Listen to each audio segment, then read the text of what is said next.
Dear students, I welcome you to this lecture.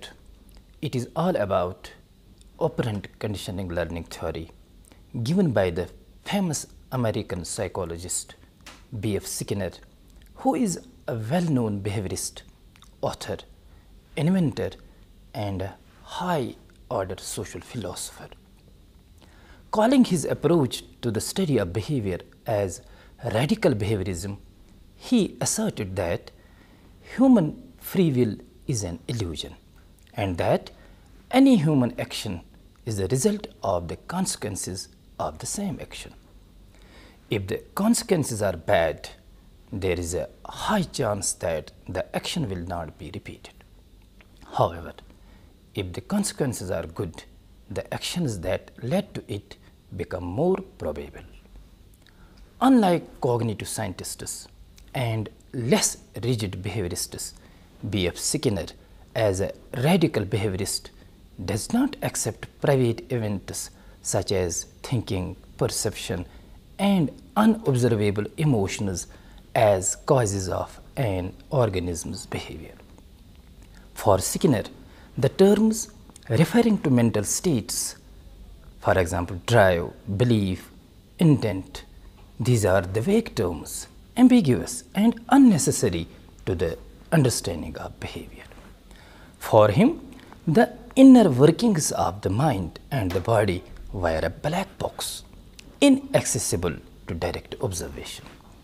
This point of view was shared by all behaviorists, but Skinner went further, arguing that even if thoughts and even other mental states could be studied, they would have no real value in explaining behavior. Instead, the environment in which a response occurs, the response itself and the response consequences are all that are necessary to understand behavior. By insisting that mental states are both inaccessible to study and irrelevant to understanding behavior, Skinner was advocating a point of view which has come to be called radical behaviorism. Skinner coined the term operant conditioning, replacing Thorndike's instrumental conditioning and renaming classical conditioning as respondent conditioning. Skinner used the term operant to refer to any active behavior that operates upon the environment to generate consequences. Skinner referred to emitted behaviors as operant responses, which are contingent upon or depend upon a response emitted by the organism. The study of the response elicited by classical conditioning is less important complex behavior than the study of responses which are not reflexively or mechanically evoked. Skinner held that the later response is evoked by operant conditioning. Operant conditioning is defined as the use of consequences to modify the occurrence and form of behavior. To put it simply, behavior that is followed by pleasant consequences tends to be repeated and thus learned. Behavior that is followed by unpleasant consequences tends not to be repeated and thus not learned. Operant conditioning by B.F. Skinner was developed by him at Harvard University in 1938 and has been considered to be a popular approach for influencing behavior. Although the model was originally applied to animal learning, like rats and pigeons, it was later commonly applied in educational settings. The model involves the operations of positive reinforcement, negative reinforcement, shaping, generalization, extinction, etc. It was at Harvard that Skinner became interested in studying human behavior in an objective and scientific way. He developed what he referred to as an operant conditioning apparatus, which later became known as Skinner box or Skinner chamber. The device was a chamber that contained a bar or key that an animal could press in order to receive food, water, or some other forms of reinforcement. He also invented the cumulative recorder, a device that recorded responses as a sloped line. The device also allowed Skinner to see that the schedule of reinforcement that was used also influenced the rate of response. Using the device, he found that behavior did not depend on the preceding stimulus as Watson and Pavlov maintained. Instead of this, Skinner found that behaviors were dependent upon what happened after the response. As he maintained, the consequences of behavior determine the probability that the behavior will occur again. The most essential feature of operant conditioning is that it can be made more likely or more appropriate by the use of reinforcement. The response is therefore changed according to need and demand of the individual. The response is made and determined by the organism itself. This is the most distinguished feature of operant conditioning. Operant conditioning is not as simple as classical conditioning. Here, not only simple new connections are learned, but variability in behavior emerges, which is different from the original response. For instance, using the instrumental conditioning technique, Lashley has indicated that a monkey who has been conditioned to open the puzzle box with one of its paws on another occasion uses the other paw if it is prevented to use the first paw. This indicates that the animal is capable of making varied types of responses according to the demand of the environment. Now, dear students, let us go through the mechanism of operant conditioning. First of all, we would like to see what reinforcement in learning means. Thorndike, Pavlov, Skinner, and Hull, all the prominent learning psychologists have emphasized the role of reinforcement in learning. It is a basic requirement, a necessary condition in learning. Reinforcement is used to strengthen the SR connection, that is the stimulus response connection, and increase the probability of learning a task. Skinner views that reinforcement can be manipulated to control the speed and strength of a response, including its occurrence and non-occurrence. Reinforcement refers to the process whereby the delivery of a stimulus increases the probability of behavior. Reinforcement can be done by giving an appetitive stimulus, or we may call it positive reinforcement, or by the removal of an aversive stimulus, or negative reinforcement as it is often called.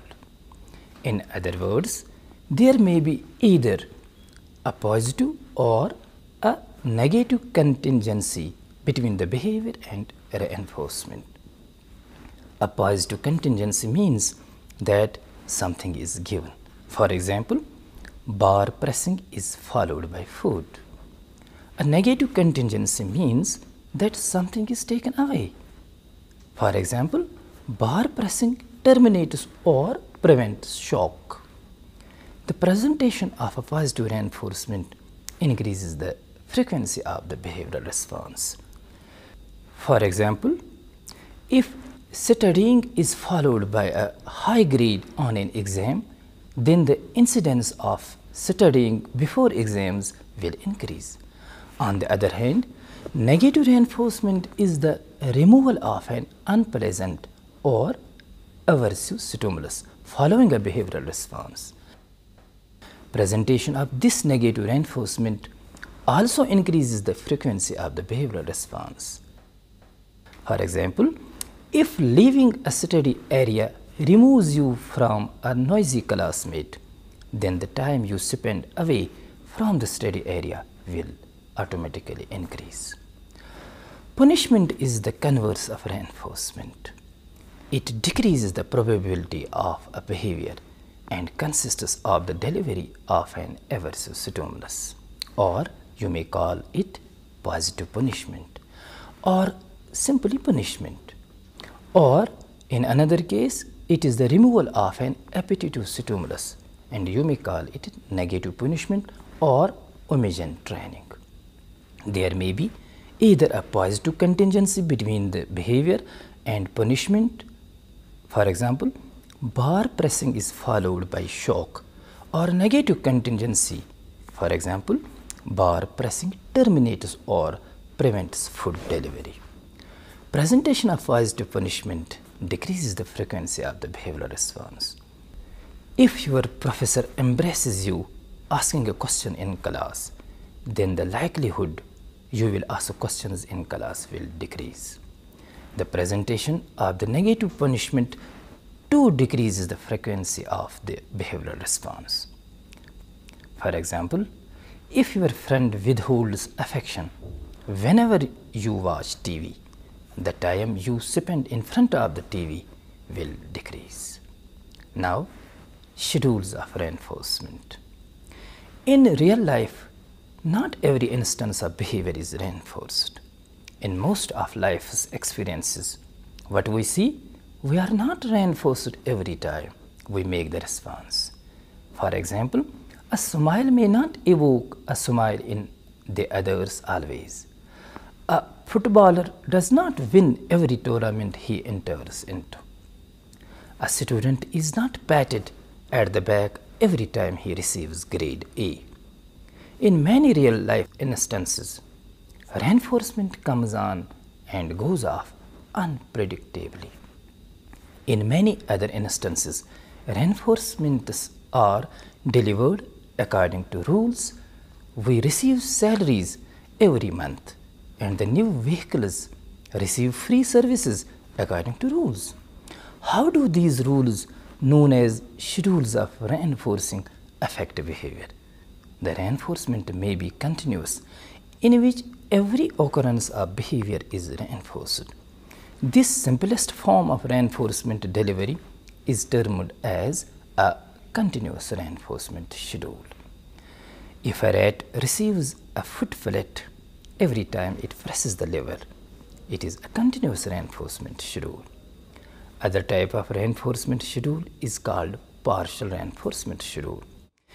In partial reinforcement, response is not rewarded every time it occurs. This schedule is more important in maintaining learned behaviors. Once a response is learned under partial reinforcement schedule, it takes longer to be extinguished. Extinction of pecking in pigeons reinforced every 5 minutes takes days, whereas in case of pigeons reinforced continuously, extinguish in a matter of minutes. Now, let us take another type of reinforcement schedule known as intermittent schedule. These schedules are called ratio schedules because reinforcement depends on the number of responses the organism makes. The ratio can be either fixed or variable.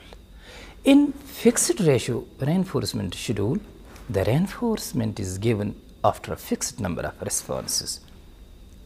A rat, for example, may be given a pellet of food after a certain number of lever presses.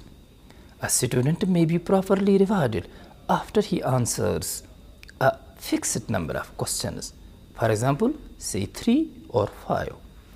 The fixed ratio schedule is used in some factories or by employees of casual workers or laborers where wages are paid on a piecework basis, that is, the number of garments sewn or the number of baskets packed. On a variable ratio schedule, reinforcement is provided after a certain number of responses, with the number varying unpredictably. Here, reinforcement is intermittent or irregular. Other schedules of reinforcement are called interval schedules because in the plan of scheduling, temporal intervals in place of number of trials is planned for the delivery of reinforcement.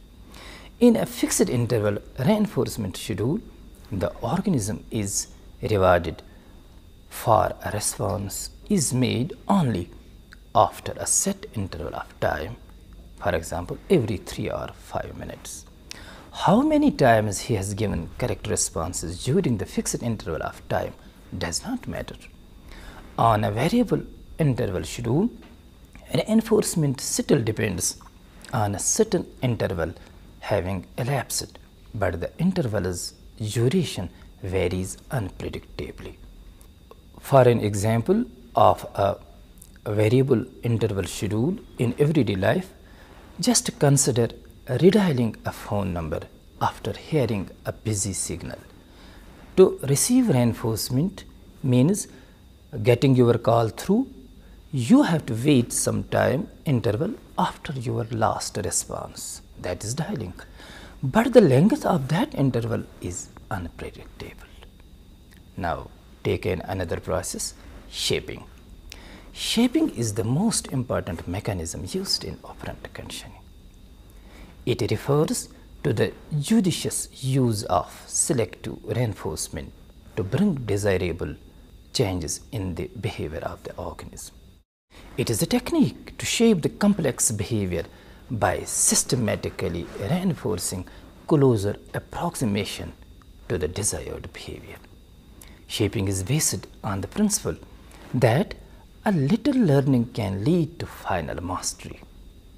In shaping each small step the organism makes to reach the goal is reinforced, rather than only the final response.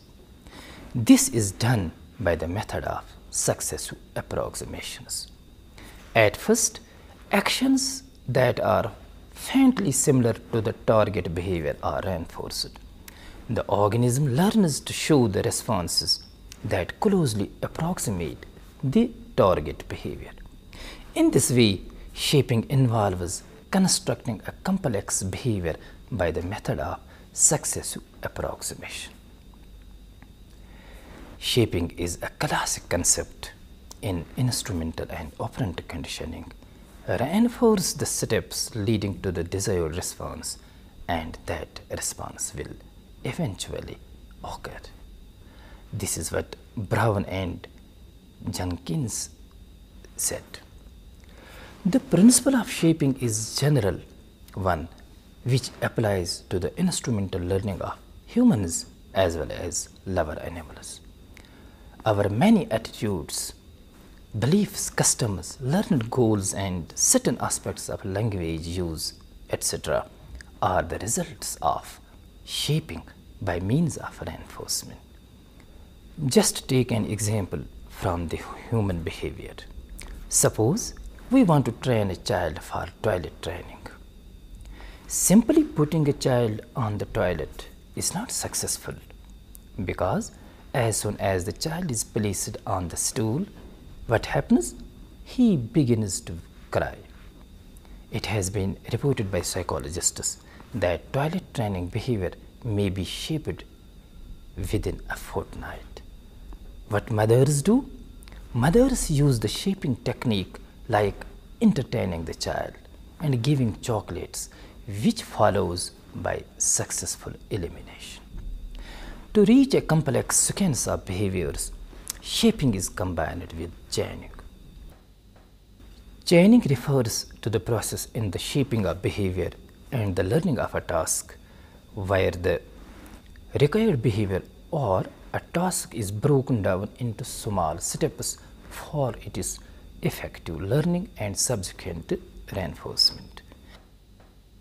Each small step, or we may call it a segment, each segment in the chain must be linked with the succeeding segment. Here, cues produced by one response are linked with the next response.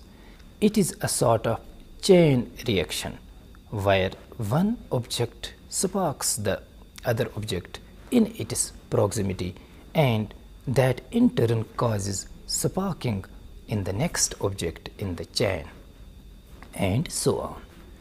In behavioral terms, chaining starts when one response brings the organism into contact with stimulus that both reward the last response and cause the next response.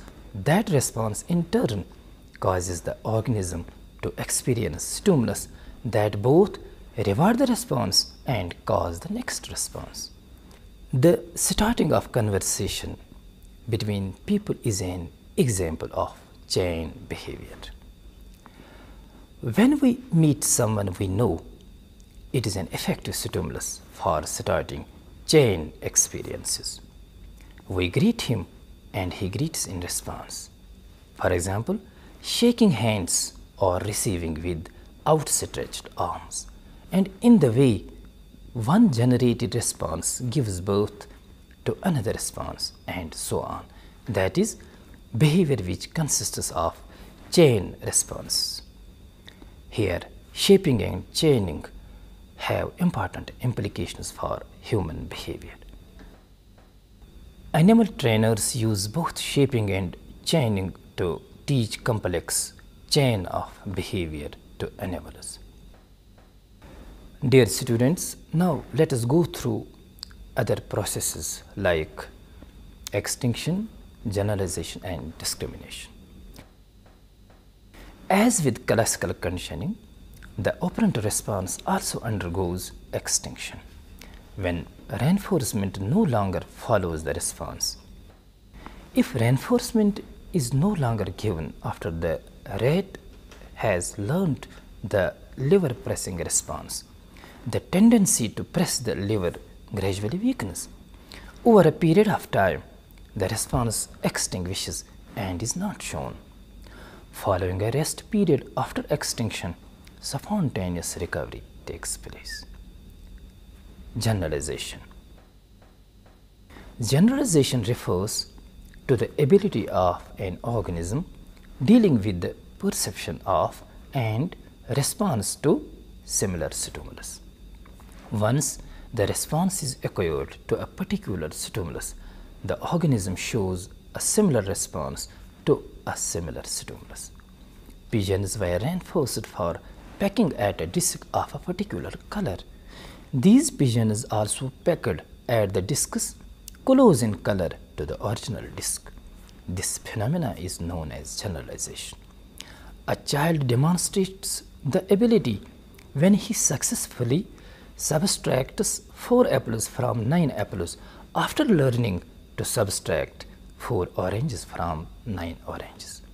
In this way, generalization may be understood in terms of learning process where the organism learns to provide similar operant responses to stimulus similar to but not the same as the training stimulus. In helping the children to learn appropriate generalization, due care should be taken by the parents and teachers to reinforce the behavior of the children only after they demonstrate the ability to generalize correctly. Overgeneralization like calling all 4-legged animals as cows should be immediately discouraged, and they should be helped to learn correct generalization and discrimination for acquiring the proper concept of things and events surrounding them. Discrimination. Discrimination is the process of learning to make one response to one stimulus and another response, or no response to another stimulus. Discrimination is achieved simply by reinforcing a particular response to one stimulus and not reinforcing to another, which amounts to extinguishing the same response to another stimulus. In Skinner's box, the animal learns to press the lever when the light is on and not when the light is off. Thus, light becomes the cue or signal for the operant behavior, that is, the lever press response. Equipped with this learned signal, the animal picks up the ability to discriminate between stimuli for emitting the learned response. In other words, the animal develops a discriminative operant, which is an operant response extended to one set of circumstances but not to another. People and other animals readily learn to pay attention to cues in the environment that reliably signal certain consequences for their actions. Dear students, let us conclude here by emphasizing on the fact that B.F. Sickner, as one of the leading exponents of behaviorism, maintained that learning is a result of any change in overt and observable behavior. Sickner believed that the only scientific approach to psychology was one that studied behaviors, not internal, subjective mental processes.